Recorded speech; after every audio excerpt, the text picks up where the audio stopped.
combine experience, like I was there hurt. You know, I was training, running my 40. I was running I was clocking around late 4.46, 4.47, about 5.5 months post-op after my I second. was doing the opposite of that. 7.5. So Yeah, that is insane. What? It just yeah. you know what I mean? But you know, I'm like I said, in my mind, I got this weird mind. I'm a perfectionist, bro. So, you know, I'm clocking that, but in my head, I'm like, yeah, I got more. So, you know, I'm clocking it. It may be impressive to who it is, but in my mind, I'm like, that's not my ceiling. So in the moment, I'm not really recognizing how big of a deal that might be.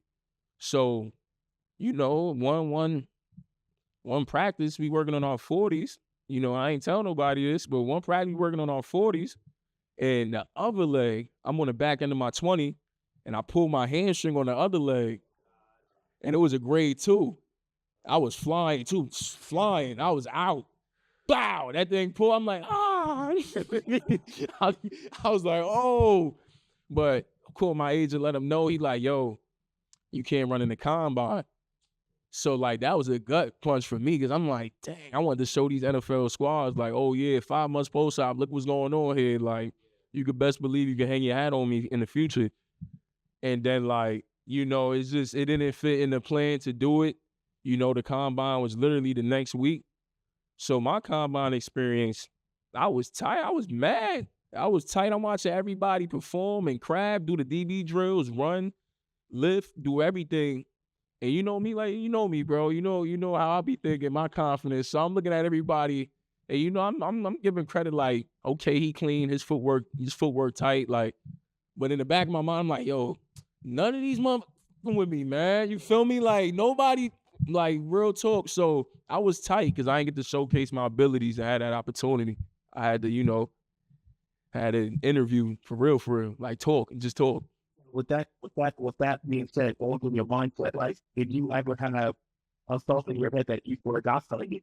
And what was that like actually getting that call to? Luckily, to be honest, I didn't have a thought in my mind I was not going to get drafted, but my feelings was impacted a bit because I got drafted lower than I thought, as naive as that sound. You know what I mean? So that moment when I got drafted, it was super bittersweet. Like, I was extremely excited, but I was mad. It was weird. Like, I was extremely excited. I'm like, let's go. But I'm like, yo, like, it was weird, bro. It was like really bittersweet. And then, like, that's as best as I could explain it. But I definitely told him on the phone, I'm like, yeah, I'm gonna show everybody in the league what time it is. Y'all made a great decision here. Yeah, You know what I mean? so Bless. I watched a little bit of your film, and it was one game in particular that I couldn't stop watching, and it was when you were terrorizing the Buffalo Bills and Josh Allen. Can you tell us a little bit about that? Yeah, so I remember that game like it was yesterday. I think that was my second year, the first game of the season. I just remember the funny thing about that, you know, scouting report. I enjoyed the performance. I think it was a solid performance on my behalf, and other teammates may have had a solid performance, you know, but collectively, you know, it is what it was what it was. Funny story about that, you know, you got a scouting report that week. You know, Josh Allen, I think he going to his 3rd year. So, you know, we got a scouting report that week. You know, the coach is talking like, hey, this guy, he makes bad decisions. He does this, he does that. You know, they going on for the old news, the old Josh Allen, right? They going on for that.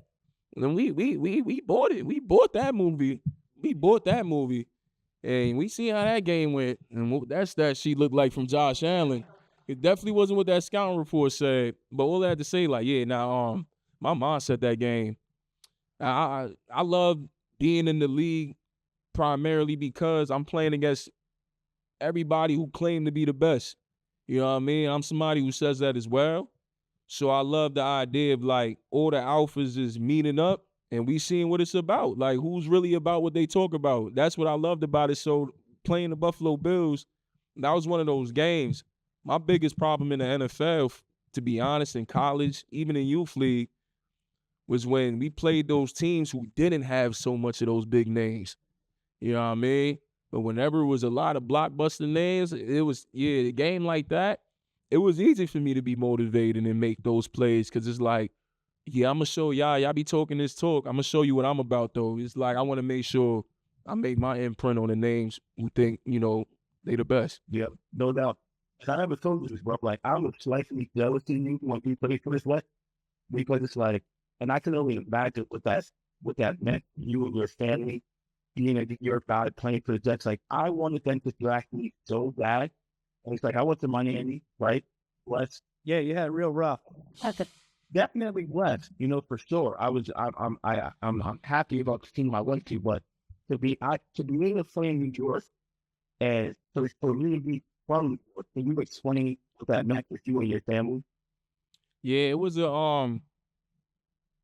I was about to gas. I ain't gonna lie. Like, it was cool and all, but like, I wanted to go to the Giants, bro.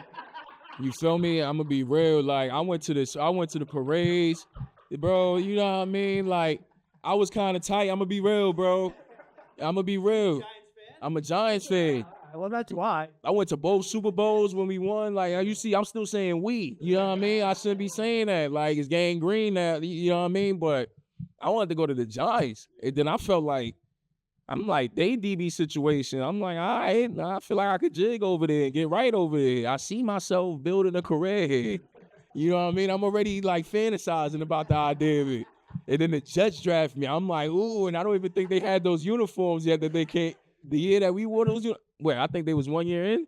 I'm just thinking about the green on me. I'm like, yo, I don't know how that's going to look on me. I don't know if I can. Really green. Yeah, I'm like, I don't know if I can swag out with that green.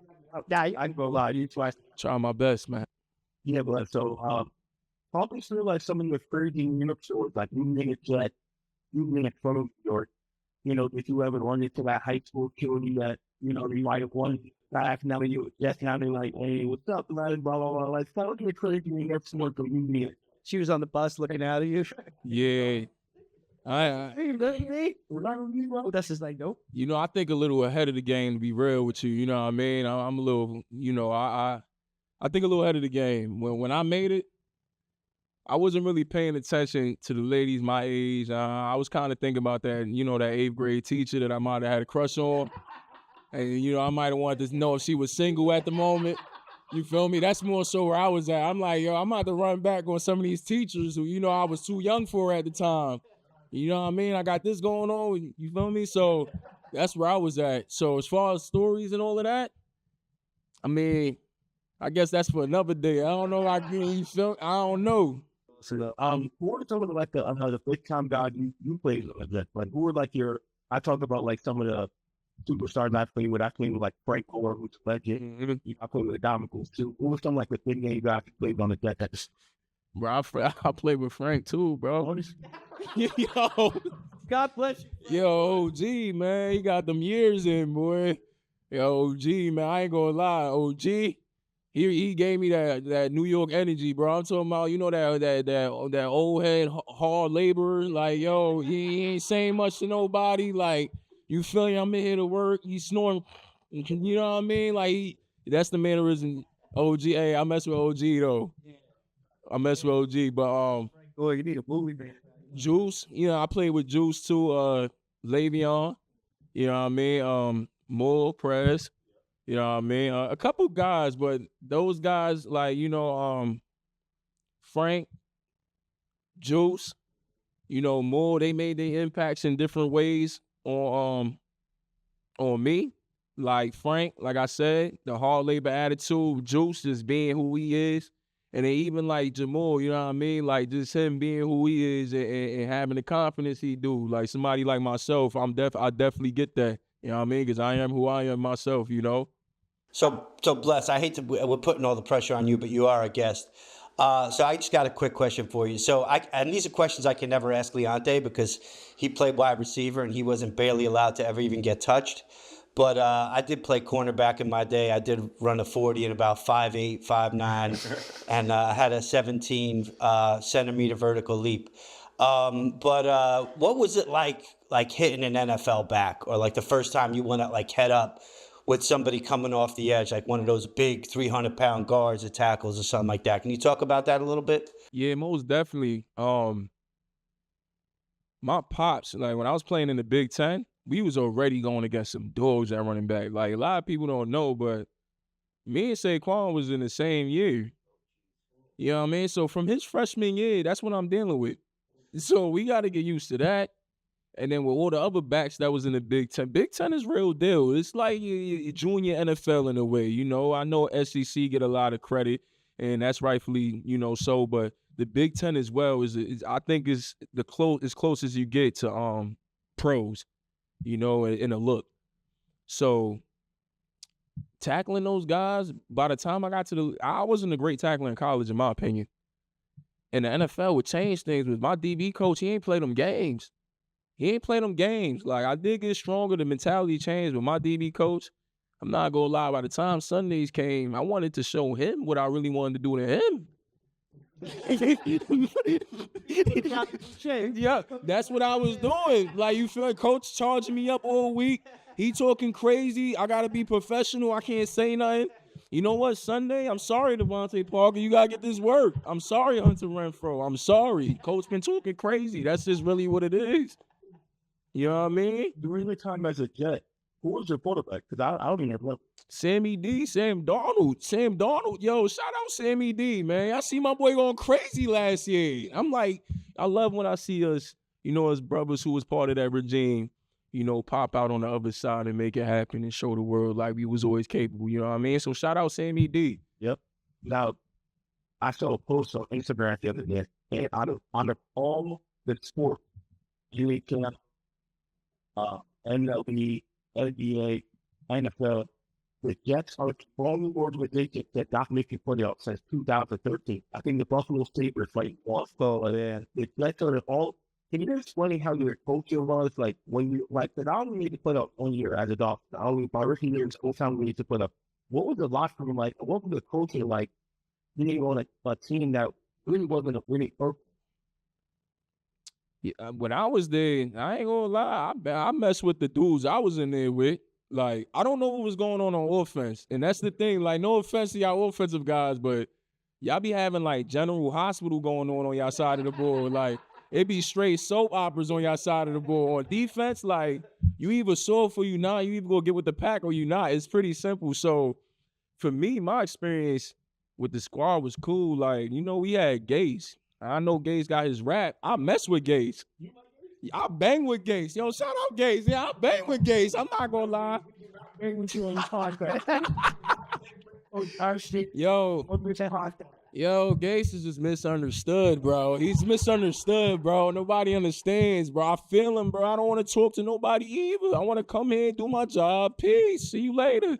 Truthfully, bro, one time me and him was 1-on-1, like walking down the hallway together. He's on one side, I'm on the other.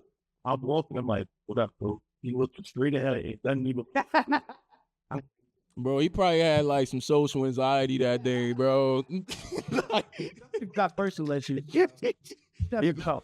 Yeah, he probably had some voices in his mind, man. Yeah, man. Nah, but I enjoyed the locker room when I was there. Greg Williams too. Like, I mean, we had all beef, but he like the toxic girlfriend type deal. Like, y'all go beef, but then y'all go have y'all highs, and then y'all go have y'all lows. That's what I mean. He an alpha too. He an alpha coach and alpha. So, everything was smooth. My biggest issue was like, the walls in the building is gray. The walls is gray. Like, outside is, we got our overcast days. The lights is dim. I'm like, y'all not even cultivating an environment to have, you feel me, us excited to walk in. The little things, like the little psychological things that play into being motivated to come to work. I understand we getting that compensation we getting, but it's like we talking about winning, everything matters. And you were on a couple teams, right, Bless? So was there like a big difference, when you went down south or out west? Yeah, I mean, to be honest, everything that I'm saying, I'm just making it up. I ain't been nowhere where you won. So I'm just saying what I heard people tell me that won.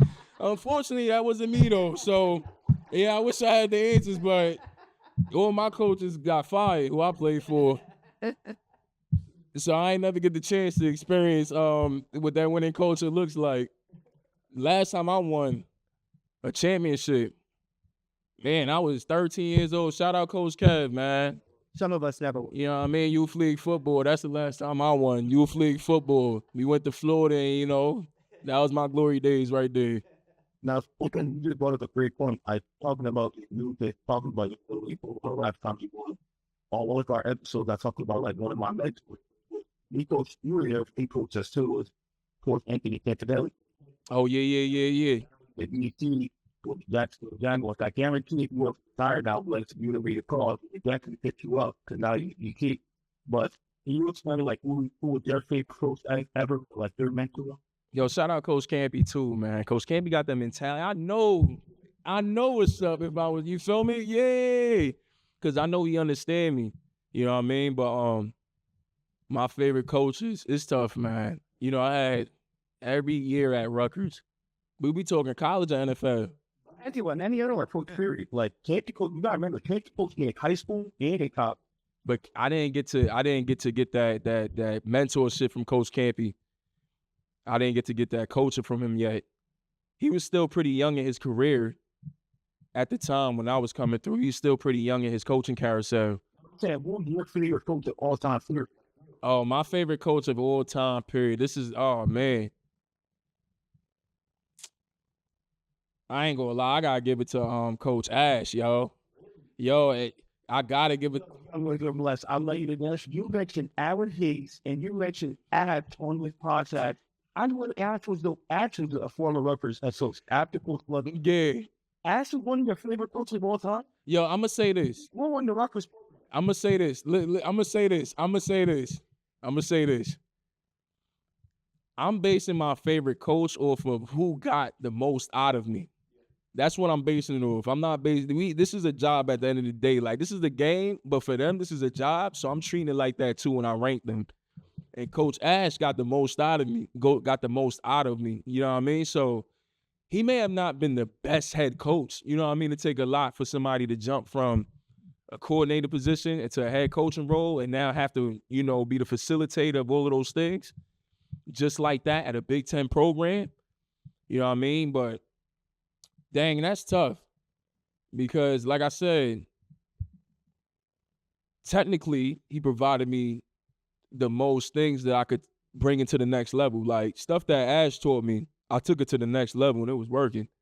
You know what I mean? A mentality. I mean, you know, he was a jackass a lot, but a lot of my coaches who were that way, when it come to life, those was the things that I could take into life, not only football. So, you know, my career is weird. The coaches you probably see me clash the most with will probably be the coaches who I mess with the most. You know what I mean? There's an old saying in football: "A coach never stops coaching you." I mean, you know what? That means you all you got. That's true. And you're done. He ain't yelling at you every day. And he just looking at you on the sideline and he ain't coaching you or taking out to you. That ain't gonna care about you. So, obviously, shout out to Coach Ash, shout out to Coach Ash. I'm joking around, but great. Nah, real talk. I'm not even a coach, bro. Coach Ash, springboard. True freshman year, I just finished playing my true freshman year. You know, he brought the cover full press scheme, you know, to the school. Man, one practice, I had bad eyes. I forgot what I was doing, but we was getting a nub look just tight into my side. And I kept putting my eyes in the backfield. Ash stopped the whole practice. Beep. Who the F do you think you are? The whole league is talking about you. I'm like, yo, he's like, the whole league is talking about you. You got bad eyes. Your technique is terrible. Yo, I'm like, oh, man, and bro, you know my confidence. So when he came talking to me with that, I'm like, yo, he talking like this is really going, yo, I got to listen what he talking about here. I'm like, I better listen what he talking about. From that moment right there and doing that, it got me to the next level. So, you feel me? Shout out Coach Ash, because a lot of other coaches, they try to do it the opposite way. Hey, you got so much potential, this, that, and the third. Coach Ash and then my DB coach in the league, they was straight up telling me, you fucking suck. You look like they was telling me something you would think I would have never heard, but that's what got out of me though. I'll be real. It's hilarious. That's great. So so tell us what you're up to now, man. What's going on? What are you up to nowadays? Man, I'll be real. I ain't doing nothing, man. I played it either way. That's what we're saying together. That's what I'm on. I'm on that. Shh. You know, I ain't telling nobody the plans or nothing like that. What I will say as a former NFL player, you know, me and my brother here, I am working on, healing a lot of the things that came with the game as it relates to, self-awareness, things we may like that we may have not had a chance to figure out because we just immersed ourselves in the game for so long in our life. So what I'm doing is I'm getting to know Bless every day further and further. That's And what there's no rush, man. It's never too late to start over. That's what half the show is about. It's about transition. That's why you're the perfect guest. When Leonte and I talked about having you on, I was like, oh man, Bless would be perfect, man. He's just a great NFL player. And I mean, it shows. Like, it's like now you're really getting to live your life. You don't have to worry about waking up 5 a.m. every day, getting to practice, when football is your whole entire life. And I think people don't understand that when you do play high school football, I played a little bit in college, and professionally and beyond, like that's your life. Like you don't have a personal life. Like your life is getting up, going to practice, talking to your agent, working at your endorsement deals, worrying about what your classes when you're in college. Mm-hmm. And I mean, I think it's important for everybody to realize, like a lot of guys are starting over. A lot of guys and girls post athletic life, they're starting over. And I tell you what, this mother training up here, like he's still that. Yeah, I don't know. Well, Mike, when this episode is done, yeah, we'll probably blame on this and I think that once your bag is like that to it. Oh, we pull up for him what expect. Oh, it worked out. So maybe we will break some news. Are we gonna see Bless off at the UFC fighter soon? Man, no way. I took enough damage. I took enough. Like I was 9 years old. I've been playing football. Go sign up for that? No way. That's for all of the coaches who used to come at me crazy.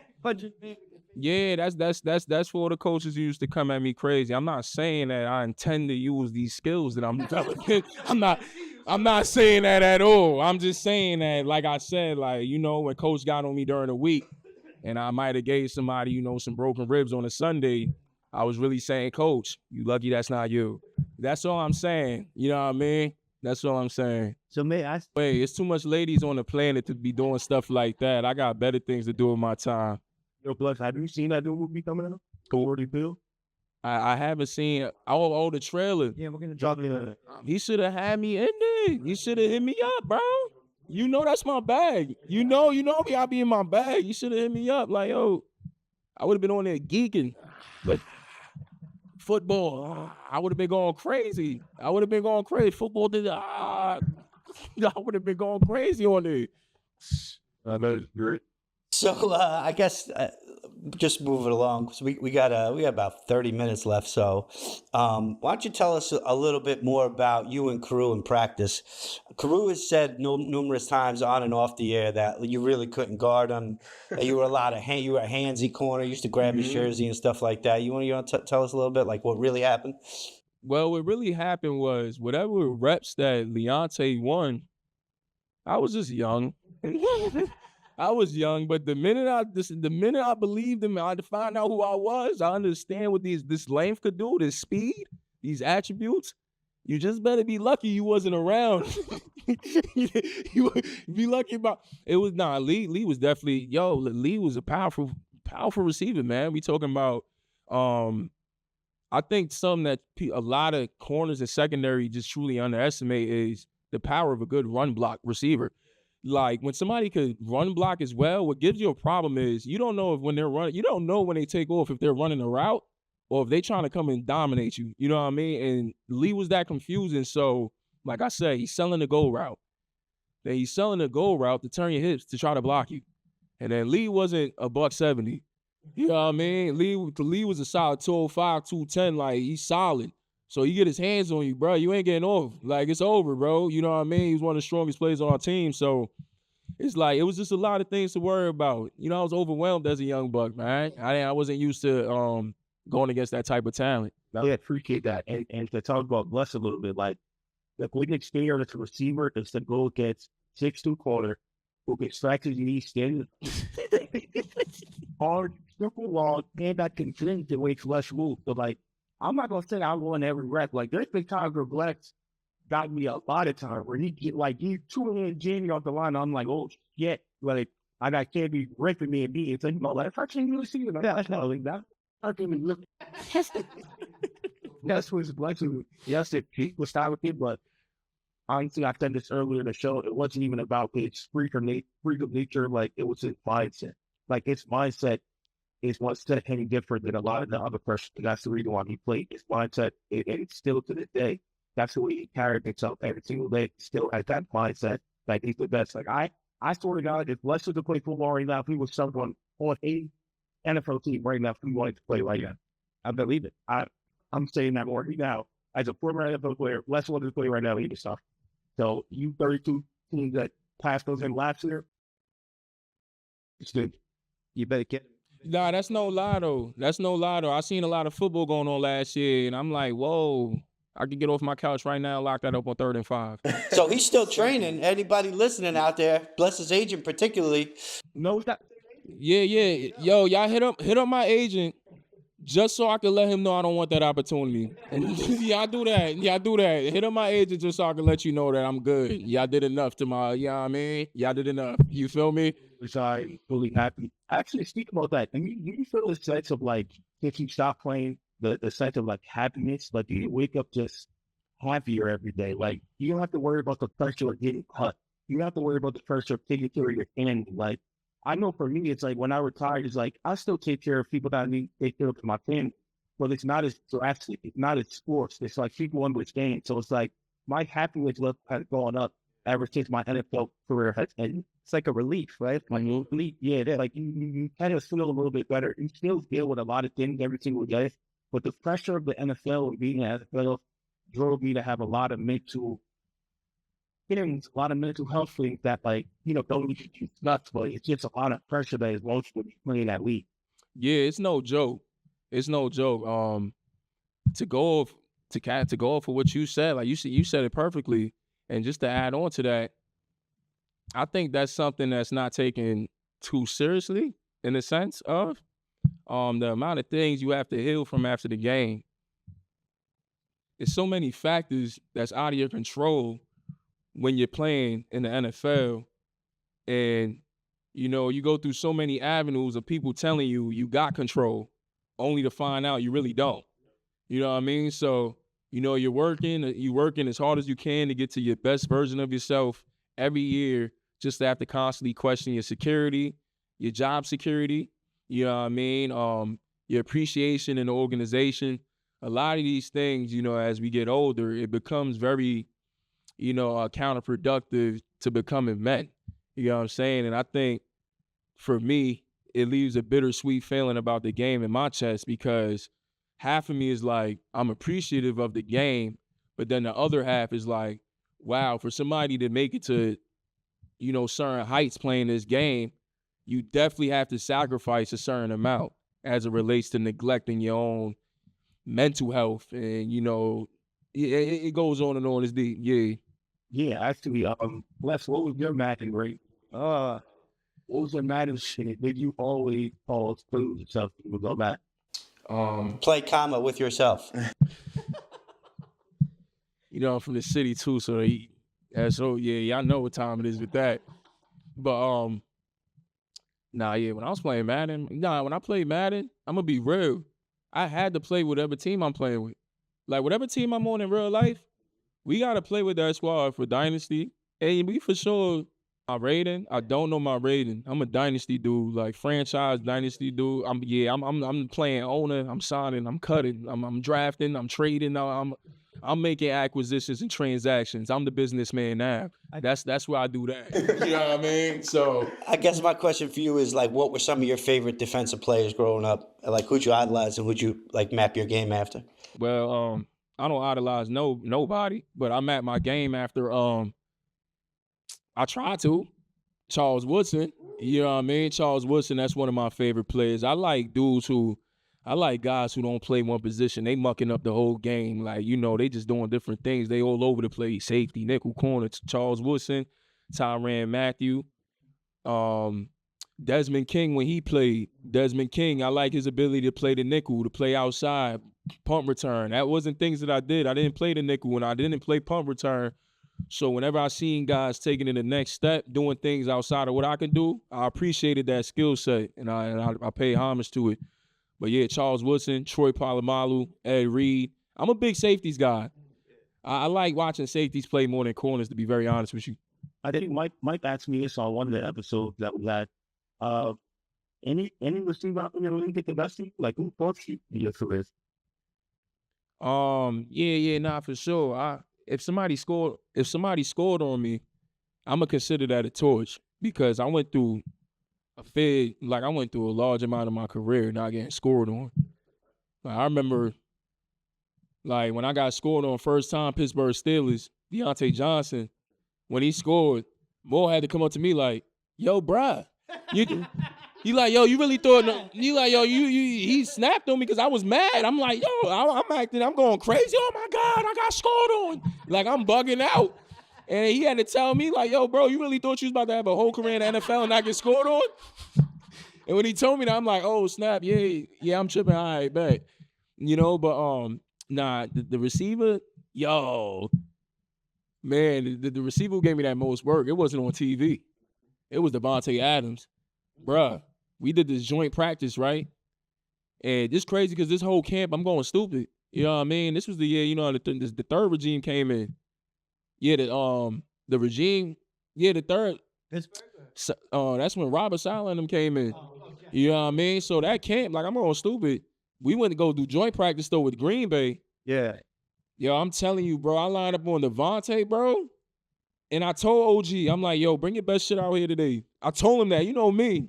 Like, I'm pulling up on that time. Yo, bro, all right. Yo, I seen some work I ain't never seen before. I'm like, yo, this is getting crazy. Like, bro, releasing, he hopping off the release. Beep, beep. Like, I'm like, yo, this is crazy. Like, it was nuts. It was to the point where, I ain't gonna back down. We gonna get right every down. But I'm in my head already like, yo, when you get home, bro, you got this to work on. Like, you got to tweak this. Like, yo, I'm like, dang. But yeah, Devontae Adams. But if I was to say a real game, it's tough because no guy was just out there Julio Jones and me. Like, you got guys like Julio who went 300 yards on one dude's head. You know what I mean? Nobody was doing that. So do you got to quit being a cornerback after that happens? You hand your cornerback card in? What do other cornerbacks do for you when you get beat for 300 yards and like 3 touchdowns? Man, you get beat for 300 yards, man. I think they're going to decide your fate for you. You ain't going to have to make no decisions from there. They're going to let you know what you need to do. So If you could jump in a time machine tomorrow and you got to guard your one wide receiver throughout history on any level, who would it be? Why would I want to guard somebody that's going to make life hard for me? Got him. I don't want to guard nobody who making life hard for me. Give me the slow. Now, I don't like slow dude. Watch out for the slow pokes, young bucks. Yeah. The slow receivers, they will outslow you, boy. They sneaky. They Jerry Rice was slow, right? Yeah. Right? I don't know if he was slow. I ain't gonna go he talking looked like like he was that. running He slow. was running head. I don't know. Big long legs. Yeah. How about you, Leonte? Anybody you want to have Prime guard you or what? Night Train Lane? I mean, I went against Sherman. I went against Darrell Revis. I mean, those are two of the, top 10, so. Was Revis still there when you were there? I wish. Nah. Yeah, I probably would have got squeezed in a little extra 2 years. He probably would have gave me some Infinity Stones. He probably would have got me right real quick. Give me some of that. Yeah. Some of that good knowledge. Right. So we got about 5 minutes left. I'm gonna just ask you a question that's going around viral. 100 men versus one gorilla. Oh, come on. Yo, I hear everybody talking about this, right? Mm-hmm. I hear everybody talking about it. Let me tell y'all something. As a practitioner in boxing every now and then, I done seen regular guys' head get turned the other way by a man's hand. If you think if a gorilla don't pounce you, your body not flying across the room, you're out your mind. 100 men versus a gorilla? But my question is, do the 100 men get to use their superior intelligence? Or they just got to fight him just like a gorilla would fight? It's no weapons. It's just I mean like let's say there was 100 people playing the NFL, play football. We're all fat now, well, except for him because he trains like fucking Rocky.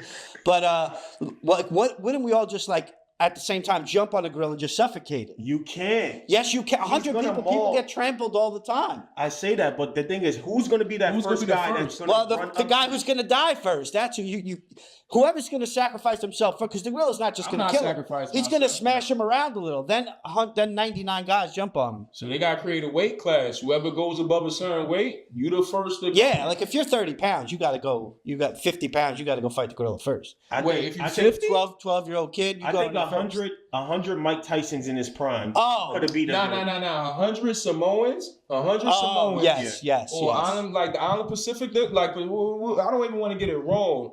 The American Pacific, the Yeah, Samoans, yeah. they tearing up that gorilla for sure. Yeah, 100 and up versus gorilla, they get in that. They get in that that's what I dub. mean. Like, they get in the dub for sure. Like I'd say 100 Russians could probably take it, but No, like, I'm not even giving it to them. but I'm only like- giving it to the Samoans. but like, That's it. or 100 people from Iraq could definitely take it. But like 100 Americans, man, we're fat, overweight, stupid. It's over. Yeah, we get.